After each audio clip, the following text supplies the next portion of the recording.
오늘 미가를 우리 공부하겠습니다. 이 사회적 불의가 만연해지는 시대가 있죠.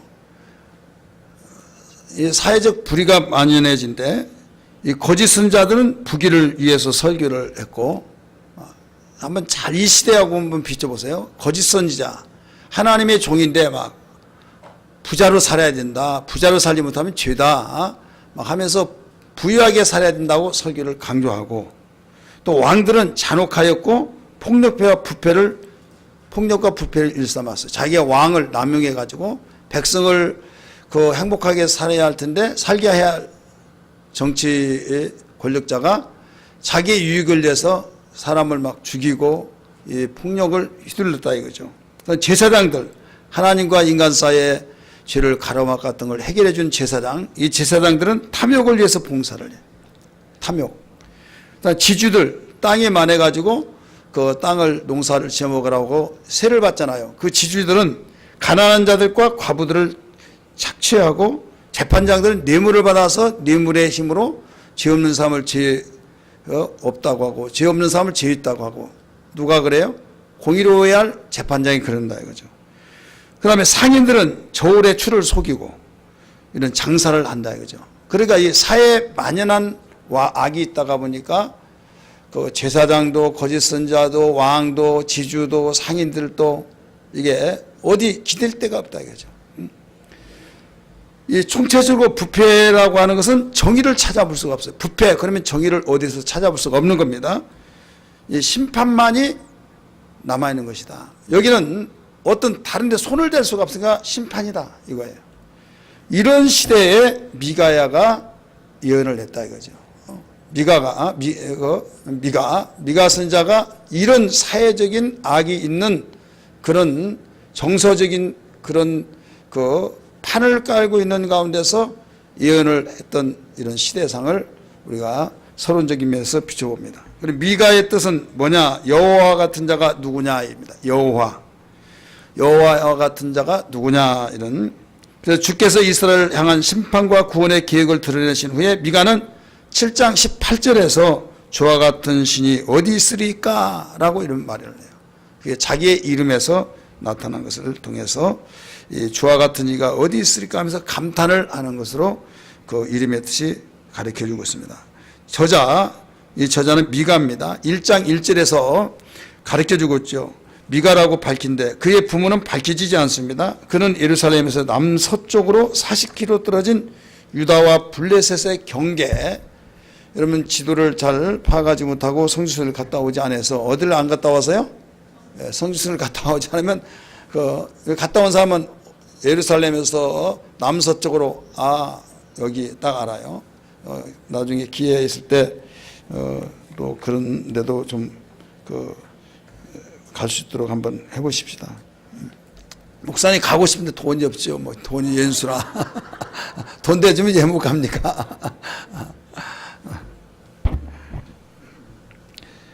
블레셋 경계에 있는데 가드란 말 많이 듣죠. 가드 사람 골리앗 이런 말 듣죠.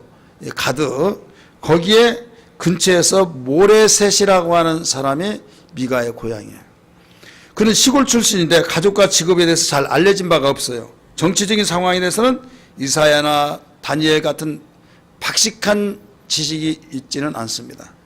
단 백성이 받는 고통에 깊은 관심을 갖는 사람이에요. 백성이 받는 고통에 깊은 관심을 갖다가 보니까 하나님이 그를 불러서 선자로 쓰신 겁니다. 그래 하나님이 쓰는 방법은 많이 배우고 박식한 지식이 있고 그런 사람만 쓰는 것이 아니에요. 그런 사람은 그런 대로 쓰고, 또 정의에 불타가지고 정말 잠을 이루지 못하고 거기에 거룩한 고민을 하고 그러면 그 방향에 또 쓰는 거예요.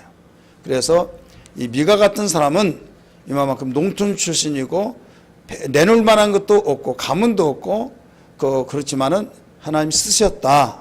근데 어떻게 썼냐? 여기에 이미 말씀드린 것처럼 백성이 받는 고통, 불의가 만연한 가운데 백성은 고통받을 수밖에 없죠. 그런 가운데 정의감이 불타는 이런 심정을 갖는 미가를 하나님은 부르셔서 선견자로 사용했습니다. 자, 비번 저자는 아모스처럼 농업 지역 출신이다. 농업 지역 출신. 이사야 이런 사람은 귀족 출신입니다. 왕궁의 귀족 출신이에요. 근데 이 아모스처럼 미가는 농업 출신이다. 기록연대는 주전 735년에서 700년 사이에 기록된 것으로 추정을 합니다. 여기에 여러분이 예수님 나시기 전 735년에서 700년 이렇게 사이에서 활동한 미가다라고 하면 감이 오지 않아요. 그러나 조금이라도 도움되기 위해서 말씀을 드린다면 요담이란 왕 알죠? 유다왕. 요담왕 다음에 아하스왕이 있고 아하스왕 다음에 히스기야는 알죠? 그러니까 히스기야의 할아버지 때부터 히스기야까지 3대 걸쳐서 활동하는 이 미가 선자입니다.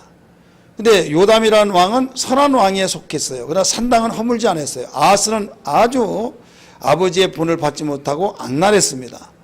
근데 그 악랄한 아버지 밑에서 선한 왕이 누가 나왔냐? 히스기야 왕이 나왔어요. 그래서 이런 배경을 둔 연대를 가지고 활동을 했다, 이런 말씀이에요.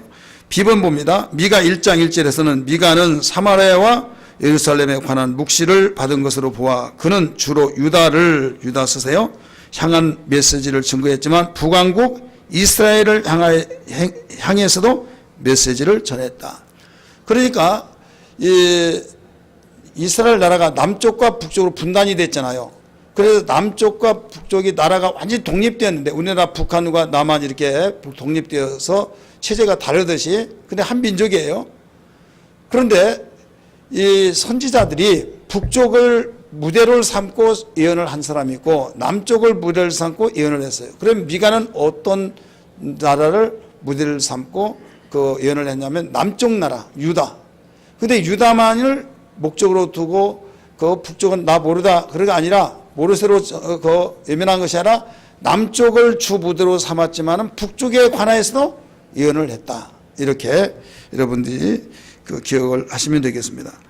북쪽 나라는 722년에 아수르에 망해서 나라가 없어져서 지금까지도 존재가 없습니다. 예수님 오시기 전 722년에 망했는데 어느 나라에서 망했냐? 아수르에 의해서 망했어요. 그러면 남쪽은 언제 망했냐?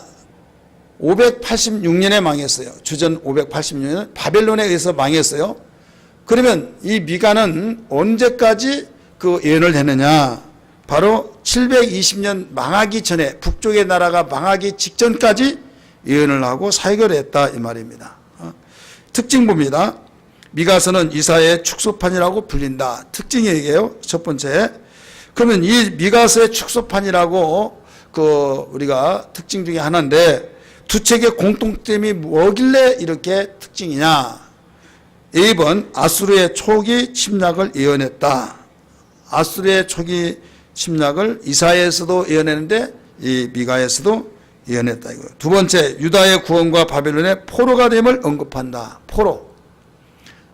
그 다음에 세 번째, 의식뿐인 종교의 허망함을 지적한다. 이사야도 굉장히 많이 지적했죠. 이 미가도 지적을 했어요. D번, 메시아의 도래를 예언했다. 메시아가 오신다, 이걸 예언했어요. 잘 보여요, 안 보여요? 잘 안 보여요? 잘 보이라고 막 이것도 해놨잖아요. 이거 안 해놨으면 더 안 보였을 거예요. D번, 메시아의 도래를 예언했다. 2번, 회개로 말미암은 이스라엘의 궁극적 구원을 예언한다. 회개. 그 다음 두 번째, 그 차이점은 이사야는 열방과 정치적인 측면을 강조했어요. 열방. 그 주변의 나라들까지 다 다메섹에 관한 그 경고라, 블레셋에 관한 경고라, 모압에 대한 경고라, 에돔에 대한 경고라 막 다 이야기했죠. 그러니까 열방에 관한 것을 다 터치해서 나갔지만은 여기에 그 미가는 그렇지 않았다. 미가는 도덕적, 사회적 문제를 강조했어요. 도덕적, 사회적 문제를 강조한 것이 차이점입니다. B번, 미가서는 다른 예언서들과 비교할 때 예언보다는 예견이 상대적으로 높은 비율을 차지한다. 자, 예언은 뭐예요? 우리가 이제까지 알고 있는 예언은 그 미래를 말한 것을 예언이라고 했어야, 그렇게 생각했어야 안 했어요? 했죠. 그런데 그거보다는 미래에 대한 것을 말을 하기도 하지만은 하나님의 말씀을 예언이라고 그래요. 따라서 하나님 말씀을 예언이라고 한다.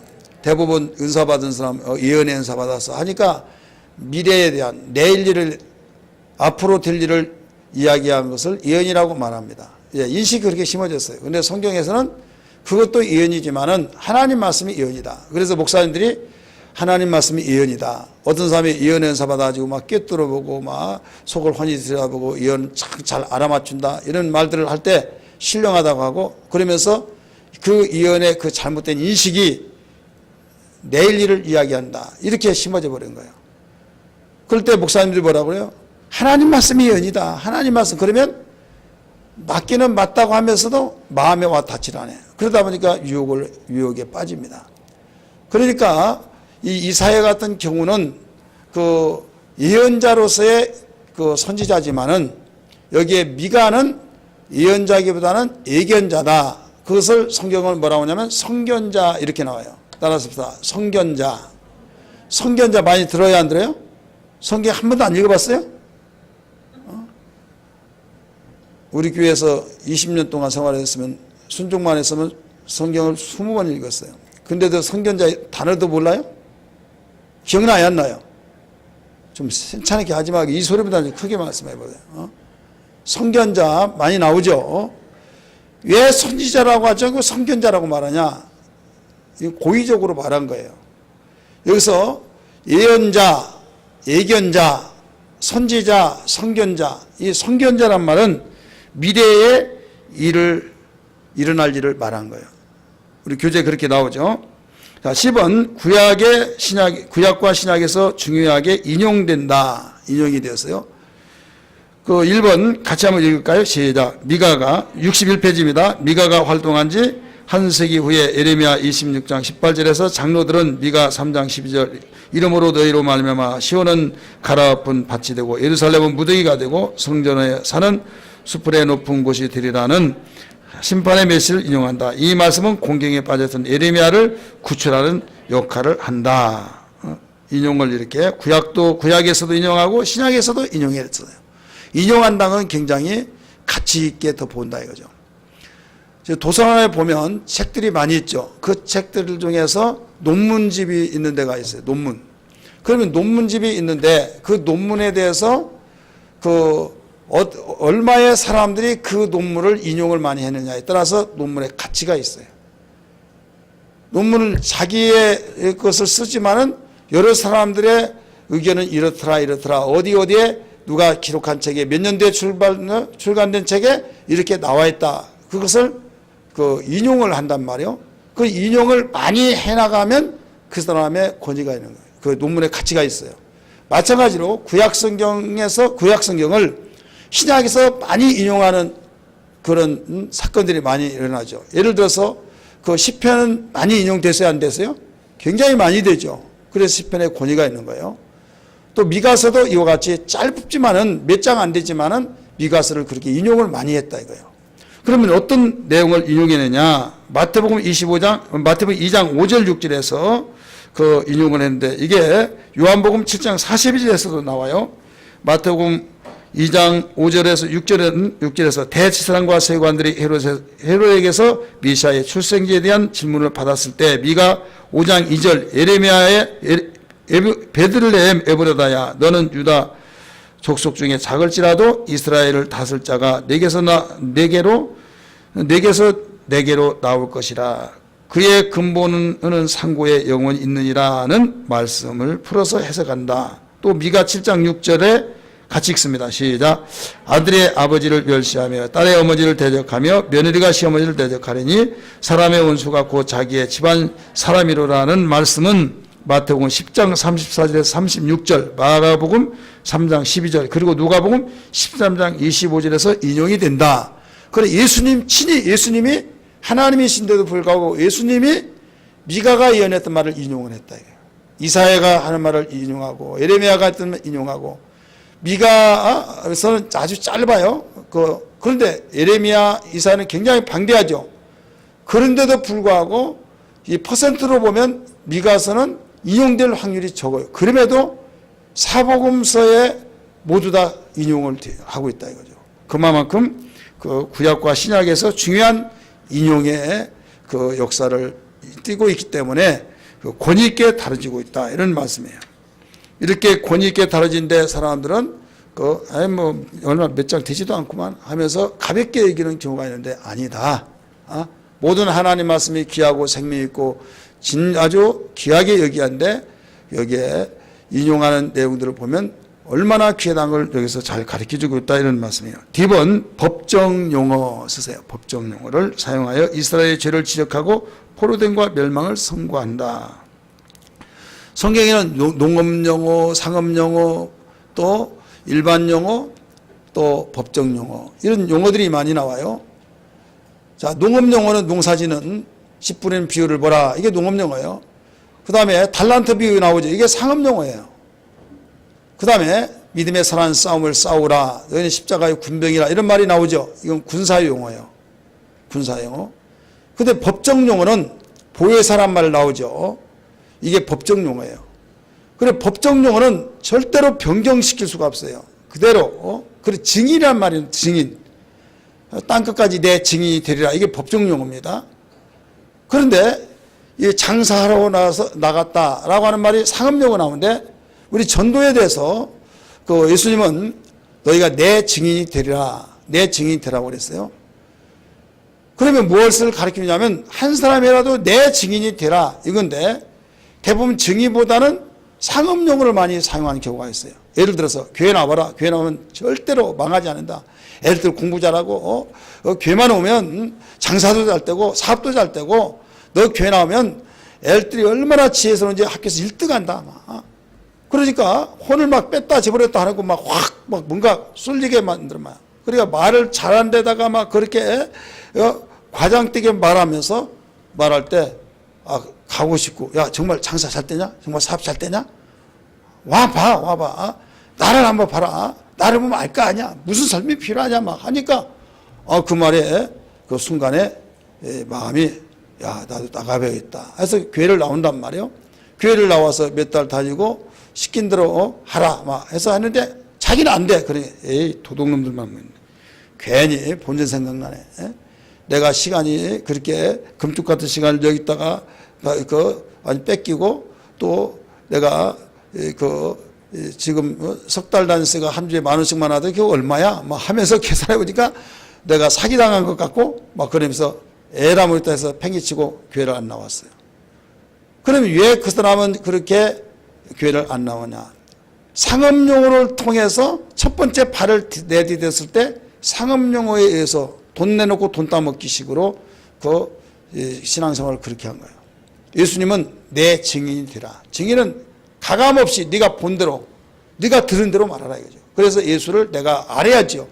성령으로 내가 알았을 때에 그 예수를 증거하는 거예요. 그러니까 전도는 절대로 거기에 두 가지가 있는데 상업용으로서 전도하는 것은 그냥 오늘 처음으로 나온 사람이 막 야 교회 나가보다 교회 나왔더니 너무 편안하고 내가 막 죽으려고 했는데 갔더니 너무 마음 편하고 막 눈물이 울컥 나고 가슴이 찡하고 코끝이 찡하면서 너무나 편하더라. 내가 그 약을 먹어 약발이 사지지 않느냐.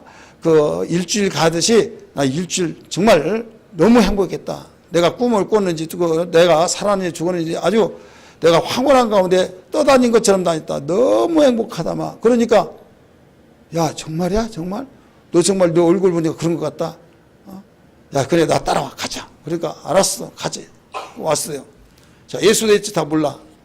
근데 얼마만큼 그 말을 잘했든지. 자 장사를 하려면 무엇을 잘해요? 해답까지 가르쳐주지 모르면 안 되지. 장사를 하면 말을 잘해야 된단 말이에요. 말. 그러니까 이걸 잘하면 장사꾼으로 나가요. 근데 이걸 못해가지고 그냥 사무를 잘 보면 그 사람한테 장사시키면요 둘 다 망하는 거예요. 어떤 사람은요 이걸 잘하니까 사무실에 데려다 놓고 이거 사무보라 오니까 그게 막 속에서 답답해서 못 겠는 거예요. 왜? 자기 이걸 잘하니까 이걸로서 나가서 무엇을 해야 막 뭔가 뻥 뚫린 것 같은데. 그래서 다 은사가 있는데 그 어떤 사람은 이걸 잘해. 그래서 오늘 교회 등록을 그 다음에 3명을 데리고 오고 그 다음에 2명 되고 그 다음에 5명 데리고 오고 막 야, 전도 잘한다. 그런데 빨리 성령 받게 하지 않으면 낙엽 떨어지고 우수수 다 떨어져 버려요. 예, 증인이 안 됐어. 그래서 예수님은 그걸 알고 내 증인 되라. 이건 성령의 역사를 통해서 증인된 거예요. 자, 내가 맛을 보고 맛 설명한 거예요. 아, 저기 신축구미 가면 너무 맛있다. 너무 맛있다. 아우, 너무 맛있어. 그러면 먹어봤어? 그러면 먹어봤다고 하면 거짓말이고 먹어보진 않았지만은 그러면서 꼬리를 내리고 그래. 에이, 먹어보지도 않고 뭐 거짓말해. 그러면서 그 다음에 감독님 오겠어요, 안 오겠어요? 이것도 수준 높아서는 알아지지 못한 것 같아. 이건 먹어봤다. 내가 무슨 설명을 해? 한번 가봐라. 한번 가보자. 그러면 그게 설득력이 있단 말이에요. 그러니까 우리는 성령으로 예수 믿고 성령으로 내가 경험을 했을 때 설명을 확실히 있게 말하는 거예요. 그러니까 성령 받고 성령의 역사로 말할 때는 설득력이 있어요. 그런데 상업용어에는 장사꾼이니까 야, 장사꾼은 다 그렇게 말하는 거야 해서 설득력이 없습니다. 오늘 여기에서 우리 법정 용어를 사용했다. 뭐가요? 미가서는 법정 용어를 사용했다. 이것은 그만큼 확실한 증거다 이런 내용이에요. 확실한 예견에 대해서 말하고 있다 이런 말씀입니다. 개관, 구성 세 가지로 나눕니다. 심판과 구원과 미래의 구원과 하나님의 소송과 회복을 가리키고 있어요. 강조점, 초점, 명령 다 참고하시기 바랍니다.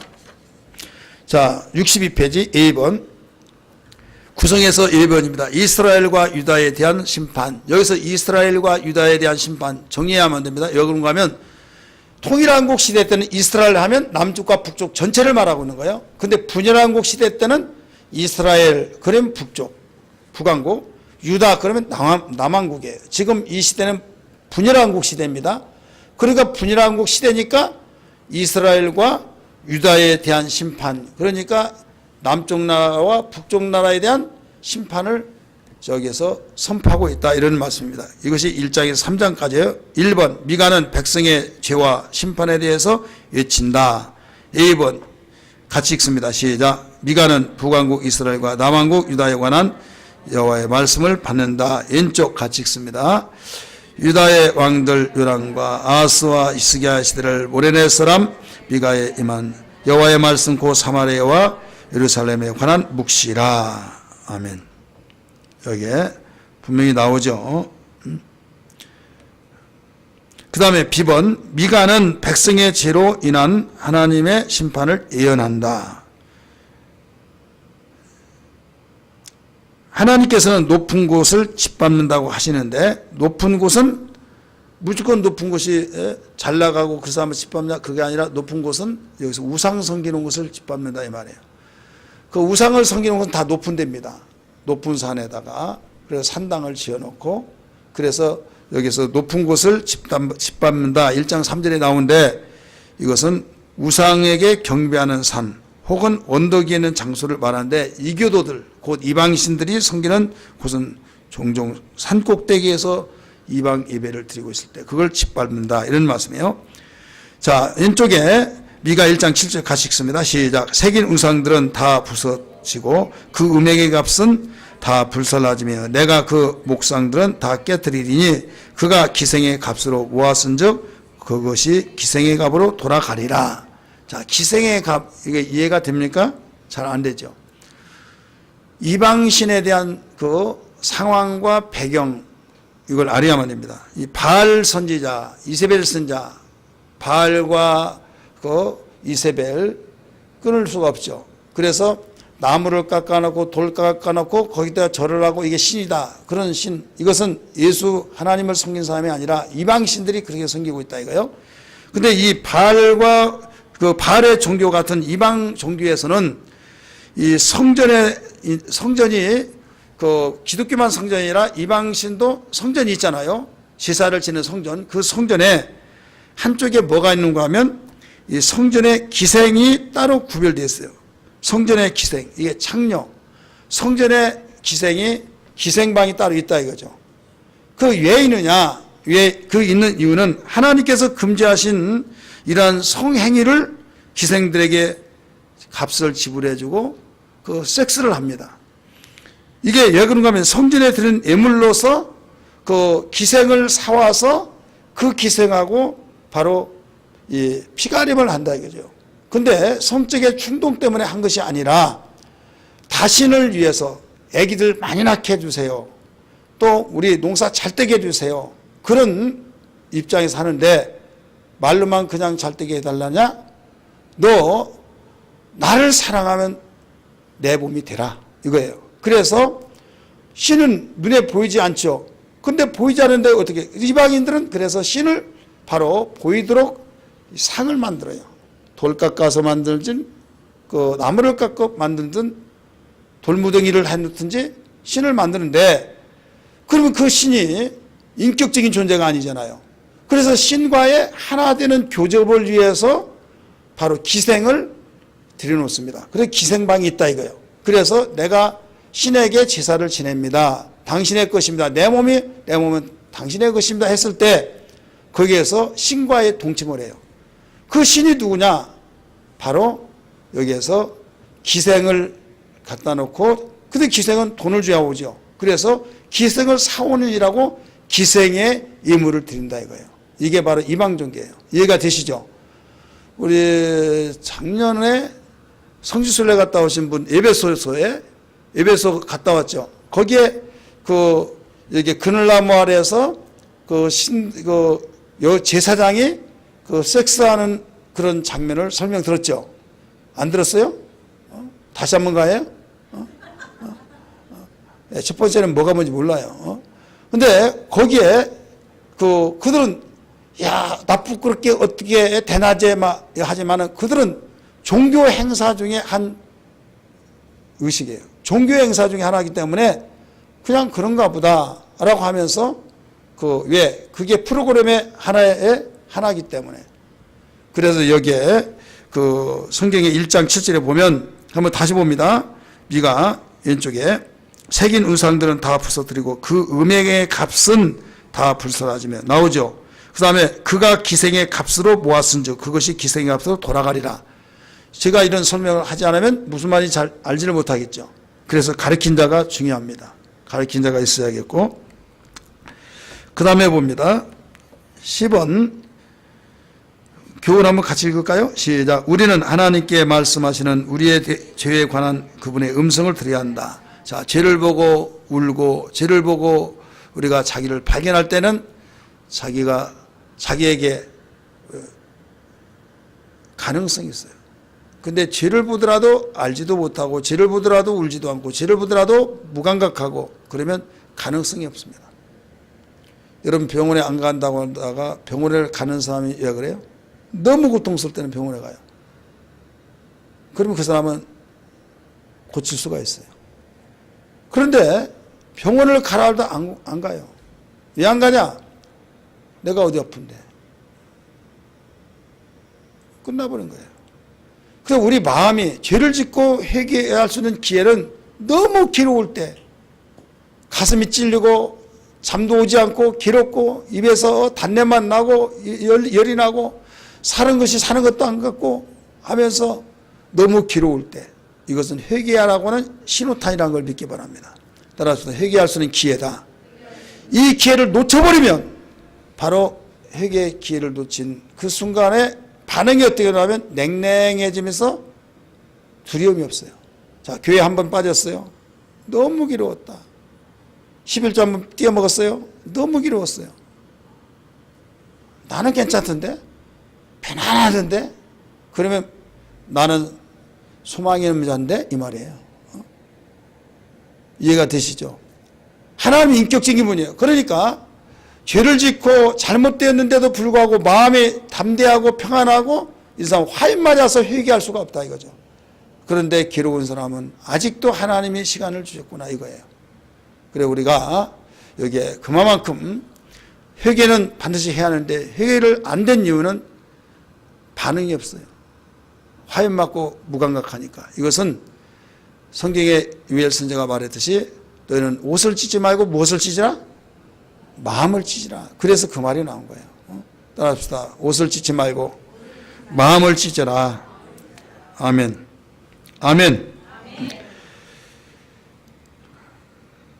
자, 10번. 미가는 북왕국 징벌과 예루살렘의 비참함에 대해서 애곡을 한다. 자, 자기하고는 아무 관계가 없어. 그런데 애곡해요. 이것은 그에게 사명자라는 뜻입니다.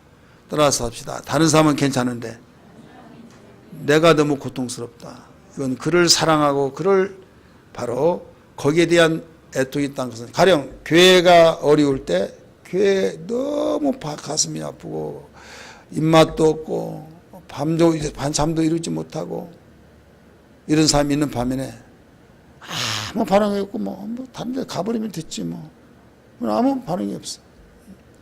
교회가 어려웠을 때 막 목사님 얼굴을 보니까 너무 바싹바싹 말라간 거 볼 때 너무 가슴이 아프고, 또 교회를 볼 때 눈물만 나오고, 내가 내 개인적인 일을 통해서 이런 경험이 없었는데 이런 사람이 있습니까 없습니까? 그런 경험이 없나 봐. 자, 그런 사람 있어요 없어요? 별 수 없지. 물어봐야겠네. 자, 두 분씩. 교회가 어려울 때 교회에 너무 가슴이 아픈 일이 있었어요 없었어요? 한번 물어봐요. 나 찾아보지 말고 여러분께 물어봐요.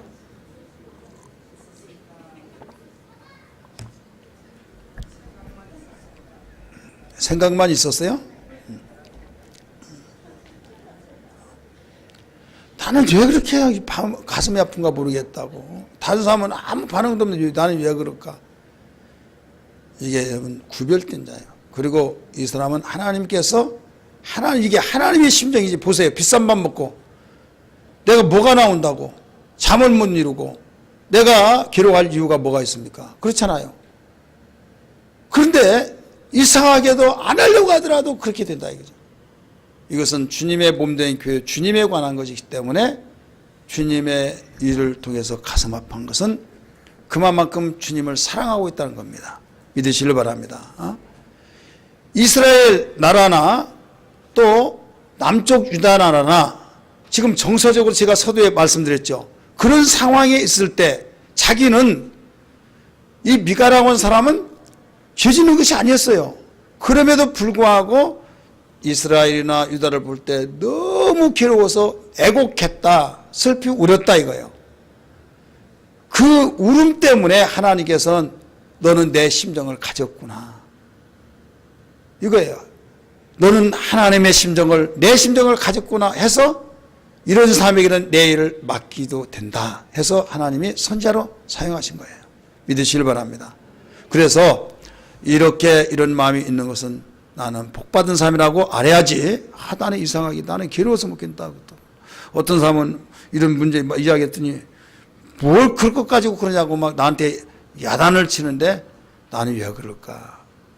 의문점 갖지 말고 주여 말씀을 듣고 보니 정말 하나님을 사랑하는 증거 중에 하나인 걸 알았사오니 감사합니다. 이런 심정을 가져야 될 줄 믿습니다. 교훈 봅니다. 죄는 하나님의 영광을 가리며 상처와 애통과 수치를 가져다 준다. D번, 미가는 하나님께서 탐욕스러운 자들을 심판하실 것이라고 예언한다. 탐욕스러운 거. 이 탐심은 뭡니까? 골로새서 3장 5절에 말씀이니까 우상숭배라고 그랬어요. 따라서 탐심. 탐심이 얼마나 무서운지 몰라요. 탐심은 완전히 핵폭탄을, 시한폭탄을 가지고 사는 거 똑같습니다. 자, 세상은 인간의 시조인 아담 하와가 예망했어요. 탐심 때문에 망한 거예요. 하나님 된다 하는 그 때문에 망한 거예요. 그래서 탐심은 곧 우상숭배니라 골로새서 3장 5절 나오잖아요. 그래서 하나님이 설정의 기준을 주어요. 설정의 라인을 주시는데 이 감도 읽잖아요. 읽을 때 여기까지라고 하면 판단 딱 쓸 때 그걸 먹어요. 근데 더 잘 읽어야 된다라고 놔두면 썩어버려요. 고라. 그러면 먹지도 못해. 버려야 해요. 그러니까 이 선이 있다 이거. 절정의 선. 여기 사람이 욕심도 없으면 안 되잖아요. 그래서 욕심 없는 사람이 욕심 있어야 살아 하면서 그 욕심을 좀 다른 말로만 탐심인데, 이 탐심이 욕심 있으면 다 탐심이냐? 그렇지 않고 탐심이 도를 넘는 욕심이 탐심이에요. 따라서 도를 넘는 욕심이 탐심이다. 그러면 내가 피조물입니까? 하나님입니까? 피조물이죠. 그러면 피조물로서의 선이 있다 이거예요. 그런데 하나님 되려고 한 것은 도를 넘은 거예요. 날고 뛰더라도 인간은 피조물로서의 피조물이지 하나님이 될 수, 창조주가 될 수가 없어요. 그런데 창조주 되려고 하니까 이게 욕심, 그걸로서 망한 거예요. 그러므로 항상 내가 욕심 있는 것이 목사님 탐심이 욕심 있다고 하는데 그거 내가 잘못됐나 생각하지 마시고 이 탐심이 되기 전까지 도를 넘지 않는 욕심은 선한 욕심이에요. 신앙생활도 욕심이 있어야 잘하는 거예요. 따라서 합시다. 신앙생활도 욕심이 있어야 잘한다. 어떤 분이 기도하는데 막 도전을 받고 나도 해야겠다 해서 막 열심히 했어요. 그러면 욕심이 있으니까 그렇게 도전받고 나도 해야겠지. 내가 저보다 못한 사람이 못한 것이 뭐가 있는데 나도 해야겠다. 그러면 좋은 거야 안 좋은 거예요? 집사님 하지 마. 이게 탐심이야. 탐심 우상숭배야. 그렇게 해서 상담하면 안 되는 거예요. 이것은 기도하는 거 주님이 쉬지 말고 기도하라고 했잖아요. 그러니까 이건 탐심이 아닌데 기도를 하면서도 은연중에 하나님 되려고 하는 그런 기도가 있어요. 이건 스톱하면서 여기는 거기에서 야 이건 잘못된 거구나. 그래서 거기에서 넘어진 사람이 많아요. 대부분 부흥 강사 목사님들 또 은사 운동하는 사람이 거기에 넘어가요. 왜 기도 많이 해서 하나님 음성 듣고 막 자기가 하나님이냐 막 붕 떠가지고 그래서 교만에 넘어가 버려서 참 비참한 참 안타까운 이런 일을 볼 수 있어요. 그래서 항상 여러분들이 욕심을 가지되 도를 넘는 욕심이 되어서는 안 된다. 도를 넘는 욕심은 탐심이다. 탐심은 우상숭배인데 하나님이 가장 싫어하는 것이 우상숭배잖아요. 그래서 1계명, 2계명, 2계명, 3계명 계속적으로 가르쳐주고 있잖아요. 그 다음에 봅니다. 교훈같이 볼까요? 시작. 탐심을 주체하지 못하고 다른 사람의 것을 착취하는 자는 영원한 상실과 멸망을 피할 수 없다. 탐심은 결국 내 것도 내 것이고 네 것도 내 것이고 해서 절도까지 나오죠. 탐심한 자는 이미 뭐라고 그랬어요? 탐심한 자는 이미 뭐라고 그랬어요? 안 통해. 이제 통할 만도 되잖아요. 탐심한 자는 이미 뭐라고 그랬어요? 그래도 안 통해요? 주여. 내가 한 가지 힌트를 줄게요. 음욕을 품는 자는 이미 탐심한 자는 이미 주여. 어떻게 해서 권사됐어? 참. 탐심한 자는 이미 도둑질했느니라. 안 나와요? 탐하는 자는 이미 도둑질했다고 나오잖아요, 성경에. 미워한 자는 이미 살인했느니라. 살인은 보이도록 나타나지만 미움은 내적인 거예요. 도둑질은 눈에 보이는 것을 가시적이지만은 탐심은 내적인 면에서 욕심이에요. 간음은 눈에 보이는 것이지만은 음욕은 자기 속에 있어서 보이지 않는 거예요.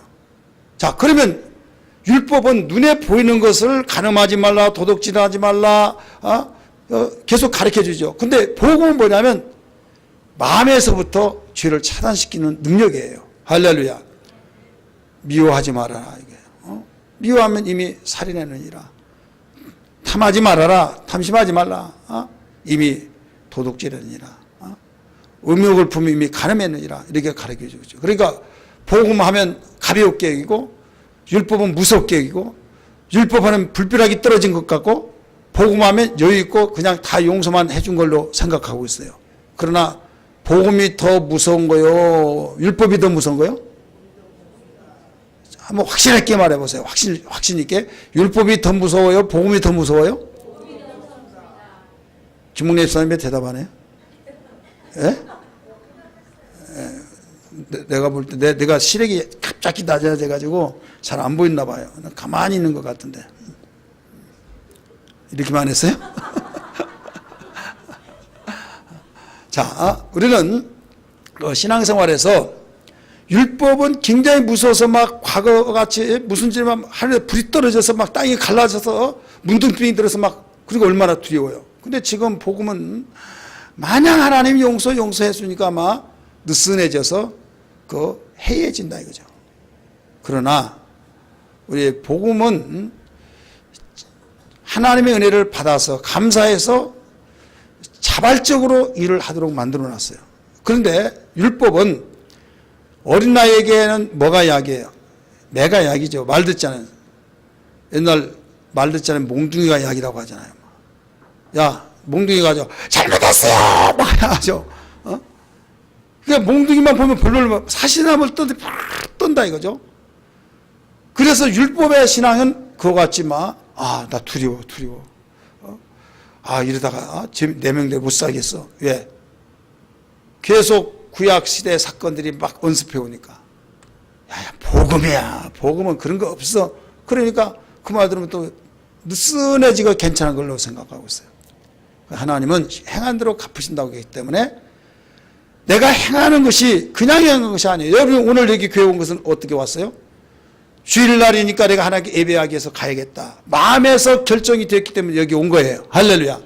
그래, 마음에 심령의 부흥이 먼저 일어나야 된다. 심령의 변화가 나타나야 된다. 심령의 변화가 되어지지 않으면 절대 이루어지지 않은 거예요. 그래, 복음은 심령을 변화시키는 거고 율법은 가시적인 예언을 바로 다스리는 거예요. 그럴 때 내가 더 무섭냐 아니면 내 자신이 게으른 것이 더 무섭냐. 게으름이 더 무서운 거예요. 겉으로 볼 때는 내가 더 무서운 것처럼 생각하지만 그래서 복음의 소리를 듣지 아니하고 우리가 복음을 외면하면 이제는 피할 길이 없다는 걸 알아야 될 줄 믿기 바랍니다.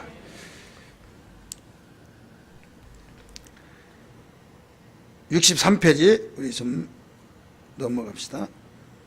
63페이지 2번 아까 했잖아요. 안 했어요? 이 미가는 하나님께서 타락한 선지자들을 심판할 것이라고 말했는데 졸린 사람들이 안 한 사람은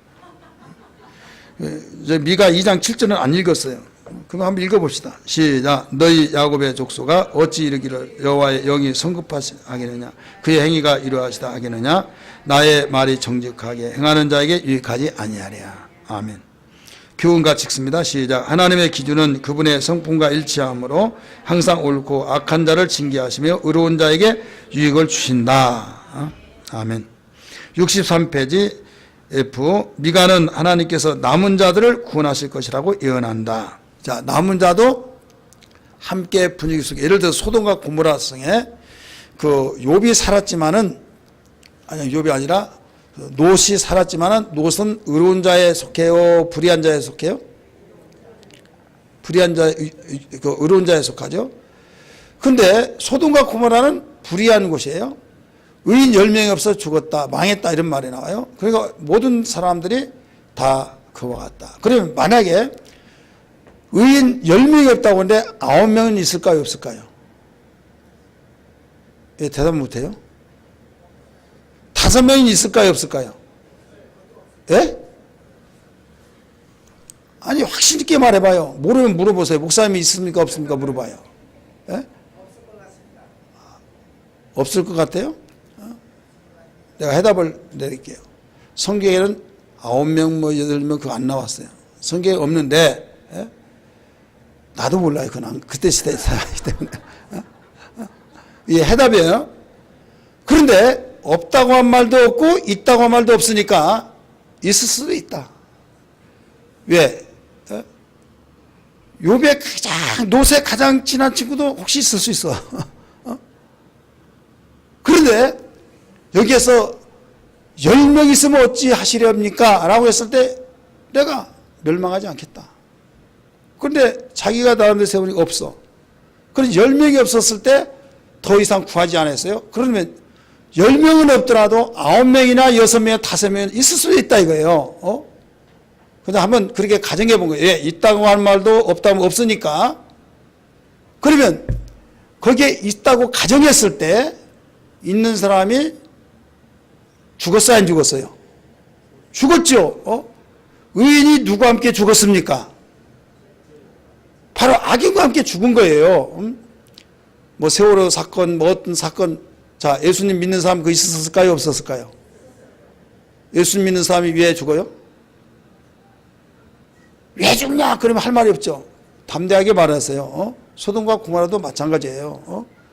같이 죽는 거예요. 그런데 여기에서 지금 미가는 남는 자들을 구원하신다. 이걸 가르쳐 준 거예요. 따라서 하십시다. 남는 자들을 구원하신다.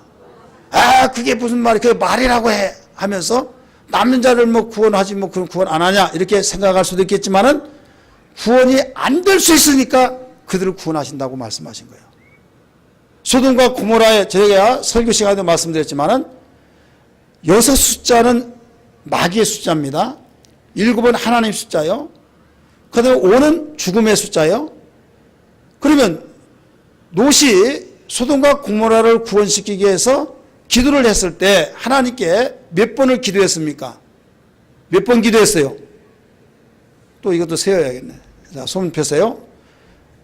50명, 45명, 40명. 틀려요? 그 다음에 30명, 20명, 10명. 처음에는 5명 단위로 끊다가 나중에는 10명 단위고. 그래서 이거 6명, 이거 10명. 그럼 몇 번이에요? 6번이에요. 그러면 하나님 의인 5명만 있으면 어찌 하시렵니까? 이렇게 했더라면 얼마나 좋았을까?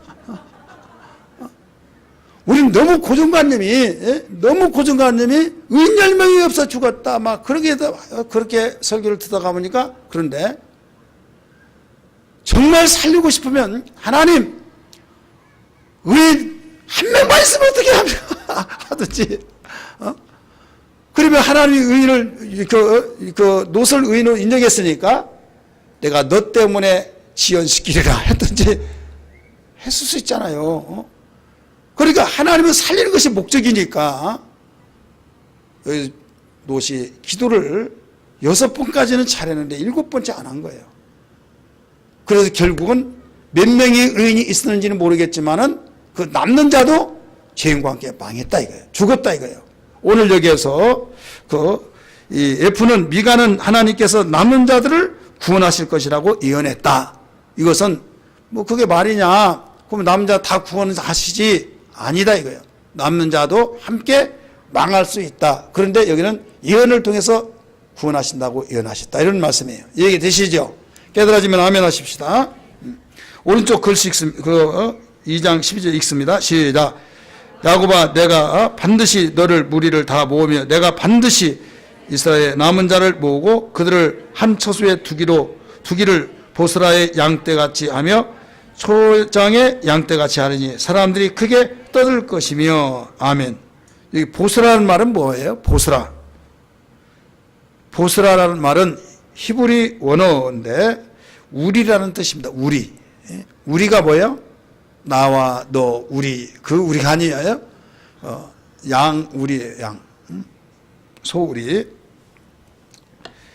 교훈 같이 봅니다. 하나님께서는 신실한 자들에게 구원과 소망과 기쁨의 날을 약속하신다. 그래서 항상 우리는 그 악인의 가담하는 자 아니라 선한 자에 가담하고 말씀에 우리는 인도를 받고 살아야 될 줄 믿습니다. 2번 미가는 지도자들의 죄와 심판에 대해서 외친다. 지도자들은 본문을 망각하고 불의를 행하고 선자들은 백성을 유혹하고 그릇되게 인도를 하고 있죠.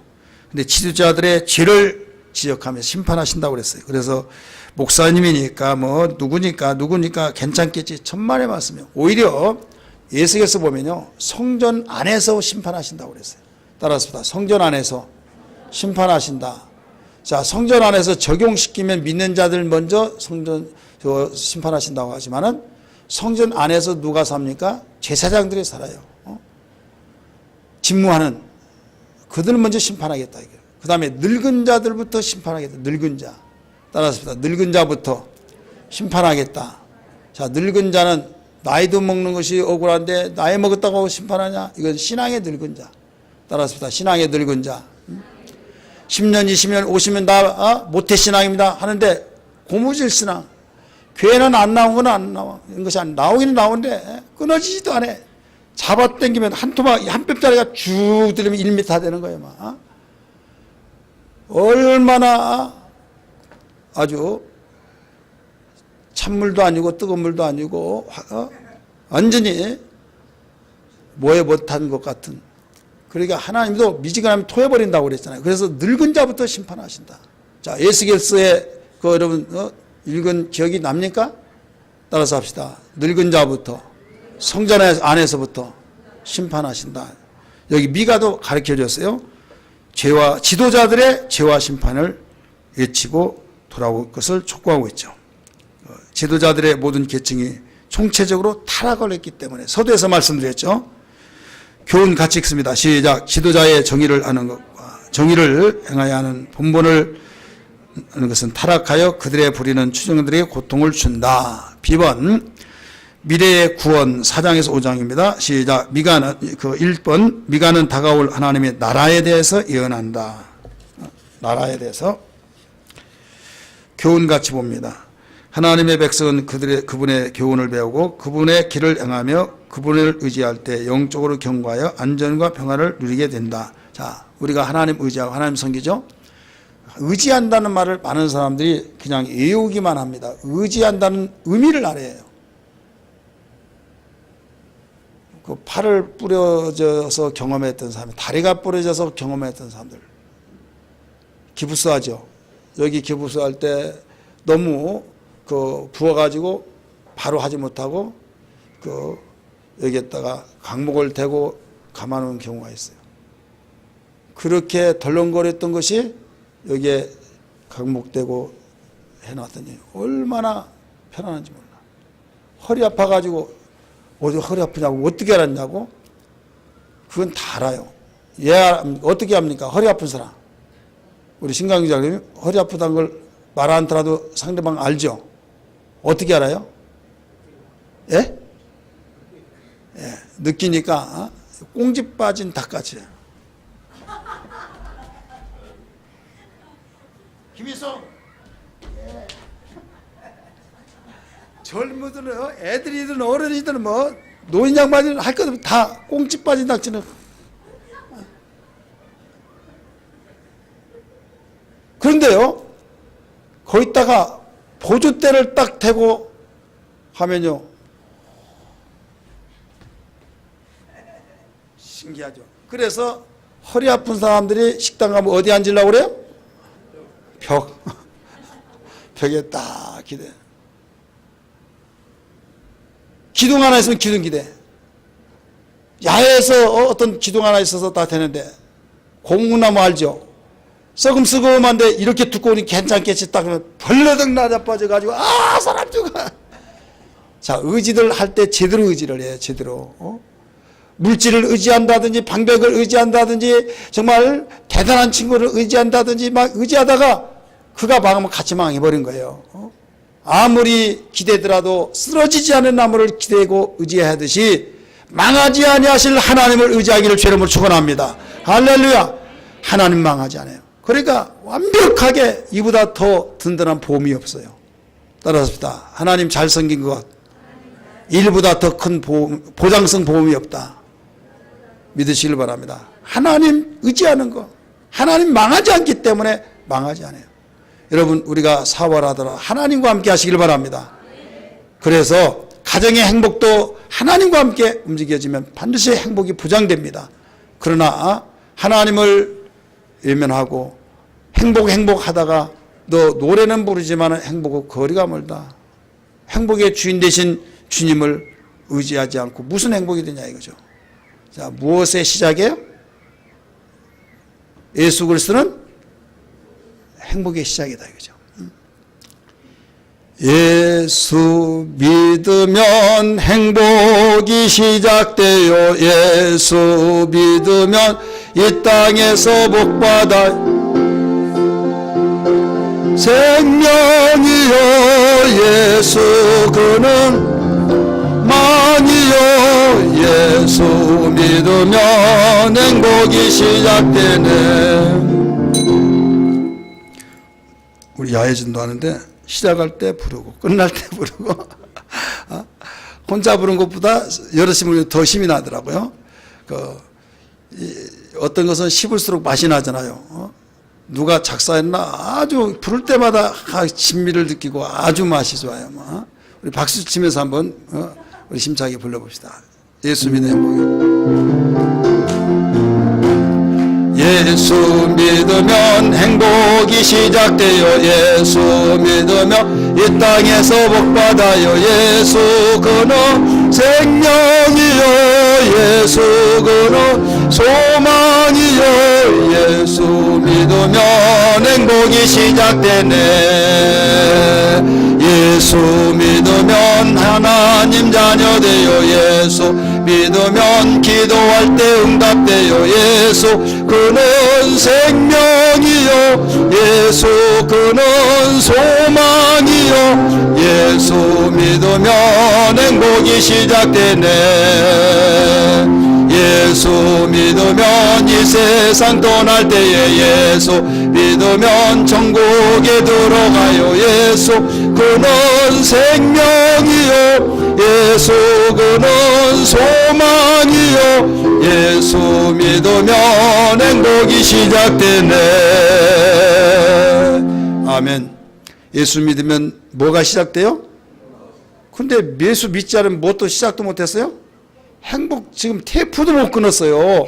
근데 무슨 행복이야? 여러분 확신을 가져야만 안 됩니다. 예수 믿지 않고도 나 행복하다고 막 그런 말 하는 사람도 있어요, 없어요? 내가 볼 때 보더라도 행복하게 느껴져요. 유혹받지 마세요. 아멘 합시다. 예수 믿지 않냐고 행복하다고 하는 사람들을 정말 그런 것 같고 너무 행복하다. 저 사람은 예수 믿지 않고 저렇게 행복한데 나는 이게 뭐냐? 사탄아 물러가라. 왜? 예수 믿을 때만이 행복이 시작된데 시작도 없는데 어떻게 여러분 열매를 맺습니까? 그리고 말씀에 확신을 쓰라는 거예요. 배가 고프면 남의 떡이 크게 보이고 내가 불행하면 남이 다 행복하게 보이듯이 여러분 우리는 일대 정신을 차려야만 됩니다. 예수 그리스도 안에서만이 행복이 시작된 걸 분명히 안다고 한다면 야 저것을 통해서 나에게 내가 지금 유혹받고 있구나 이걸 알고 예수 안에서 행복을 찾아야 될 줄 믿기 바랍니다. 10번 2번이네요. 비번에 2번 미가는 열방으로 인한 유다의 고통을 예언한다. 미가는 열방으로 인한 지금 남왕국을 중심해서만 예언하죠. 그런데 이제는 북왕국도 눈을 돌리게 되죠. 우리가 하나님 말씀은 1차적으로 내 식구, 우리 가정, 그 다음에 나의 부모, 형제, 친척 하면서 거기서만 우리는 맴돌아 사는겁니다. 거기서 이제는 한 단계 넘어서 나의 그 친구, 이웃 이렇게 그래서 예루살렘과 유대와 사마리아 땅끝까지 이런 내 증인이 되리라 하신 것처럼 여기에 미가는 유다 왕국의 예언자예요. 그러나 이제는 바로 가장 가까운 이스라엘의 그 예언자입니다. 예언까지 했어요. 이것은 열방에 관하여서 고통을 함께 예언한다. 이것을 가르쳐주고 있죠. 세 번째 같이 봅니다. 미가는 하나님의 나라를 세우실 왕의 출생과 사역에 대해서 언급한다. 우리 미가 5장 2절 잘 아시죠? 예수님이 태어날 그 장소까지 이야기했던 사건을 말하고 있는 겁니다. 교훈 같이 봅니다. 참된 목자는 그의 양들을 돌보고 얌전하게 보호하며 평강으로 인도한다. 자, 참된 목자 예수 그리스도만이 참된 목자입니다.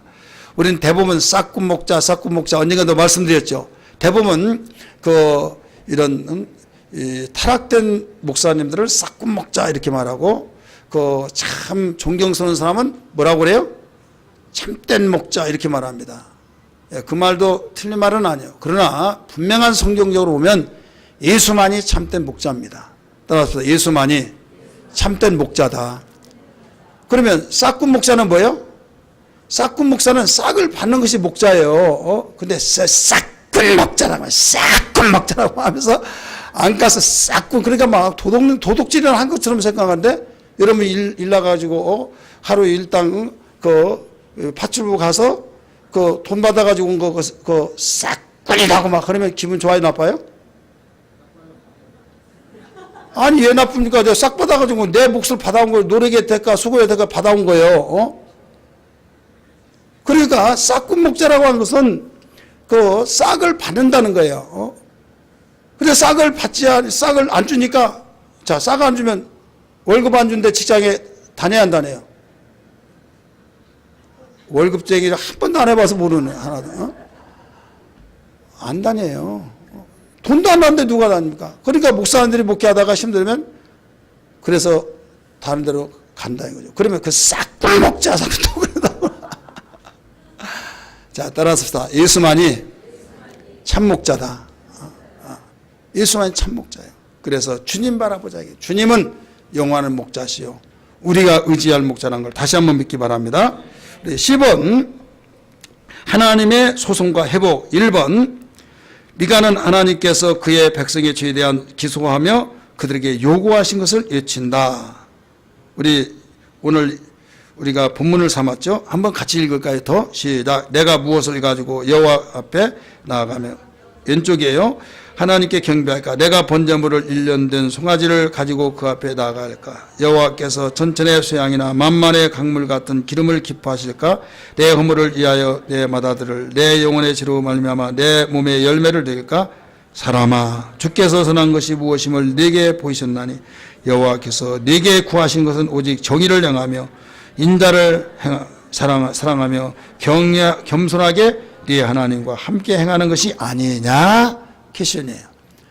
그러니까 천천의 만만의 소멸한 물질 이런 저런 것 막 그것을 원하시기보다는 내 정직한 거, 진실한 마음, 진리와 함께 기뻐하고 진리와 함께 울고 웃고 하나님의 그 선하신 겸손의 마음 속에서 하나님 말씀으로 살고자 몸부림친 그것을 원한다 이거예요. 할렐루야.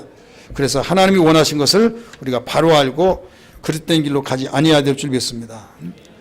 사울 왕이 제사에 대한 관심을 너무 많이 갖다가 보니까 전쟁은 터졌죠. 제사를 집행하는 사무엘은 오지 않았죠. 그래서 기다리다가 자기가 그 제사를 지내버렸어요. 다 지내고 나니까 사무엘이 왔어요. 왕이요, 무슨 일을 하셨습니까? 당신은 오시지 않죠. 전쟁은 터져서 적군 쫓아오죠. 그래서 제사를 지냈습니다. 자, 사무엘 선지자가 왕에게 뭐라고 말했어요? 기억나시면 한번 이야기하세요. 뭐라고 했어요? 왕이요. 그 다음에요? 노망했습니다. 망령 들었습니다. 이랬어요. 노망했습니다. 그러면서 그 유명한 그 뒤에 했던 말이 뭐예요? 순종이 제사보다 낫습니다. 그 말이 거기서 나온 거예요. 그러니까 하나님이 원하신 것이 뭐다? 제사만 원하신, 제사를 원하셨지만은 제사 속의 의미를 중요한 거지 제사 자체를 중요한 건 아니다 이거예요. 그래서 우리가 항상 신앙생활 할 때 이 과오를 저지른 것은 뭐냐면 하나님이 바라시는 것, 원하신 것이 무엇이란 걸 잃어버리고 움직이기 때문에 실컷 내가 고생하고 요거도 먹었다 이런 말을 듣는 것 같이 내가 이렇게 열심히 했는데 하나님이 나를 이렇게 예민하셨다 이런 문제들이 생기는 겁니다. 그래서 하나님이 원하신 것이 무엇이란 것을 알아야 된다. 그래서 여기에 미가는 그 하나님에 대해서 그 요구한 것이 무엇이라는 걸 일러주시고 있어요. 알고 계십니까? 같이 한번 읽겠습니다. 시작. 정의를 행하는 것이 뭔가를 하나님께서 말씀을 통해 인간에게 계시하신 옳은 일을 다른 사람과 관계에 초점이 있다. 인자를 사랑함. 히브리 말로 헤세드입니다. 언약의 사랑, 충성의 사랑으로 하나님과의 관계 그리고 다른 사람과의 관계에 초점이 있다. 겸손히 행함. 시작.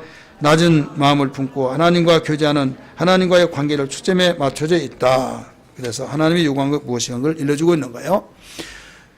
자, 두 번째, 미가는 이스라엘이 하나님의 요구에 미치지 못하였으므로 징벌을 받을 것이라고 외친다. 하나님이 요구한 것을 외면하면 반드시 우리에게 문제가 생겨요. 그래서 하나님이 요구하신 게 뭐냐? 많은 사람이 착각한 것이 뭐냐면 열심 이거예요. 근데 열심보다 더 중요한 것이 있어요. 따라서 열심보다 더 중요한 것이 있다. 기도하는데 기도보다 더 중요한 것이 있어요. 자, 기도를 그렇게 많이 했는데 시험 든 사람이 있어요. 원칙은 시험 안 들어야만 됩니다. 기도의 의미로 보면 시험 들어야 안 들어요. 시험에 들지 않기 위해서 깨 기도하라. 근데 분명히 기도를 아예 안 한 사람 시험 안 들어요. 바란 것도 없어요. 응답에 주시옵소서 한 것은 기도를 했으니까 기대감이 있어서 그런 바람이 있는데 안 좋아지면 시험 들어. 그런데 기도를 안 한 사람은 다른 면에서는 시험 들지라도 기도해놓고 시험 들진 않아요. 그런 거 가대한 것 같아요. 여러분 주변에 기도 많이 했는데도 불구하고 시험 든 사람이 있어요. 그래서 이 사람은 기도의 의미를 몰라요. 몰라서 그런 거예요. 마찬가지로 여기에 우리가 알아야 할 것이 뭐냐면 하나님께서 징벌을 왜 하시냐?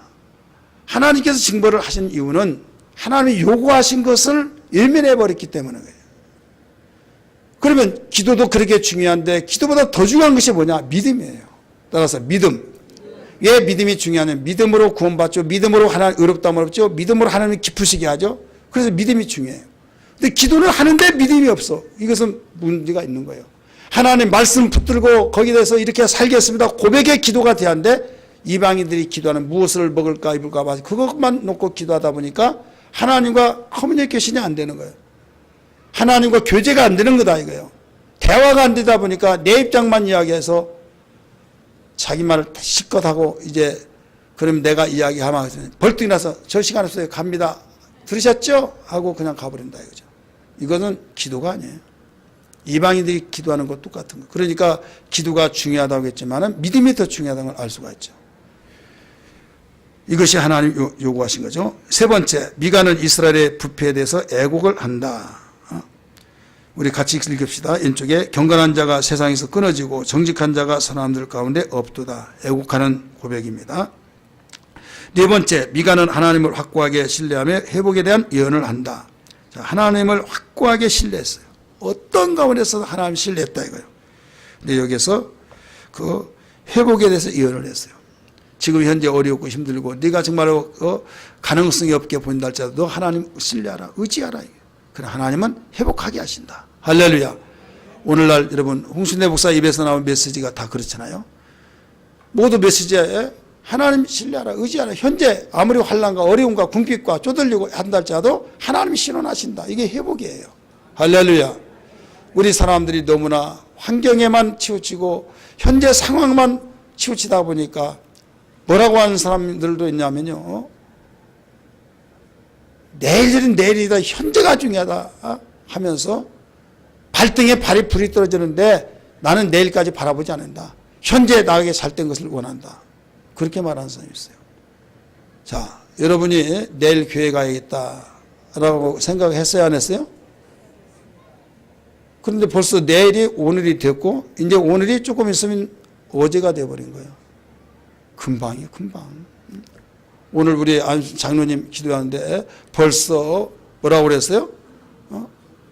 6월이 왔다고 그러잖아요. 6월이 반전시 났다고 그러잖아요. 송구영신 예배가 엊그제 같은데 벌써 반년이란 거예요. 여러분 정신 차릴 것이 뭐냐면 우리는 미래를 지향하면서 항상 바라본 거예요. 미래를. 제가 엊그제 목회한 것 같은데 벌써 33년을 했어요. 단독 목회만. 그렇잖아요. 이렇게 빨라요. 그러니까 반드시 하나님이 신원하십니다. 믿음으로 살면 신원하셔서 하나님이 회복하게 하신다는 걸 믿기 바랍니다. 5번, 미가는 하나님께 간구하며 회복과 용서의 복을 확신한다. 우리 교훈 한번 같이 봅니다. 시작. 우리는 늘 끝을 정하지만 하나님의 자비와 사랑과 용서는 끝이 없다. 자, 우리는 끝내려고 하죠. 몇 월 며칠까지 이렇게 앉으면 하나님 없는 걸로 알겠습니다. 하나님 살아계신다면 한번 말씀해 보세요. 나는 성질머리가 빌어먹어서 한다면 하고 안 한다면 안 합니다. 막 하고 다 끝을 보고 막 기도하는 거예요. 근데 하나님은 몇 수십 번씩 용서를 하시고 끝이 없어. 사랑이. 따라서 사랑에 끝이 없다. 용서에 끝이 없어요. 만약에 하나님처럼 거기에 용서도 막 내가 너 지금 몇 번까지 했냐.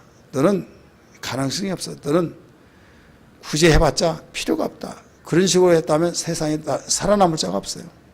정말 우리 하나님께 감사하면서 하나님은 회복과 용서의 복을 주신다고 하는 것을 확신을 가지고 우리 하나님 사랑에 대한 고백의 삶이 되기를 주의 이름으로 축복합니다. 주제 봅니다. 주제 하면 너무 좋죠. 주제. 미가서의 주제에 대한 주제는 죄에 대한 심판이다. 심판. 미가는 들을지어다 또는 들으라 이런 말씀을 굉장히 많이 강조하고 있어요. 따라서 들을지어다. 들으라. 이것은 죄에 대한 심판을 외치면서 드러나는 것을 가리키고 있습니다. 심판의 날은 불가피하다, 이것을 일러주고 있는 거예요. 그래서 죄에 대한 심판을 주장한 것이 미가서의 주제예요. 목적, A번 죄를 드러내기 위함이다. 자, 죄를 드러낸다고 하는 것은 뭐예요? 죄 때문에 심판을 받는데 죄를 마지막 회복이 될 수 있는 기회를 제공한다는 거예요. 그렇기 때문에 회개라고 한 것은 마지막 심판을 보류하고 있는 시점에 있다. 그래서 굉장히 중요합니다. 두 번째, 심판을 선포하기 위함이다. 세 번째, 회복을 약속을 위함이다. 이게 바로 목적입니다. 세 가지, 죄를 드러내놓기 위해서, 심판을 선포하기 위해서, 회복을 약속하기 위해서. 궁극적인 것은 뭐냐면 용서예요. 요나서가 그렇잖아요. 요나서가 그 심판을 외치라고 그랬잖아요. 40일 후면 니느웨가 망한다. 그런데 하나님의 궁극적인 목적은 멸망시키기 위해서 심판을 선포했습니까? 아니죠. 용서해서 살려주기 위한 것입니다. 여기도 마찬가지예요. 미가서도 이렇게 목적이 죄를 드러내놓고 심판을 선포했지만은 회복을 위해서 궁극적인 목적이 되는 것을 믿기 바랍니다. 핵심 구절 우리 생략하고요. 그 적용 봅니다. 적용. 하나님께서는 요구하시는 진정성 있는 삶을 사는 것이 잘 사는 인생이고 복된 인생, 후회 없는 인생을 살기를 하나님이 원하시고 있는 걸 믿기 바랍니다. 따라서 합시다. 하나님의 진정성 있는 삶은 뭐예요? 복된 인생으로 사는 거, 후회 없는 삶을 사는 거예요. 그렇기 때문에 하나님이 요구하신 것에 오해하지 않기를 바랍니다. 어떻게 진정성 있는 삶을 실천할 수 있을까? 1번 같이 읽을까요? 시작. 정의는 옳은 일을 하는 것이다. 매일 옳은 일은 실천해야 한다. 내가 하는 일이 옳은 일인가? 내가 하는 일은 말이 옳은가? 성경적인가? 하나님의 진리에 부합되는가? 하나님께서 기뻐하실까? 이런 질문들이 옳은 일의 잣대이다.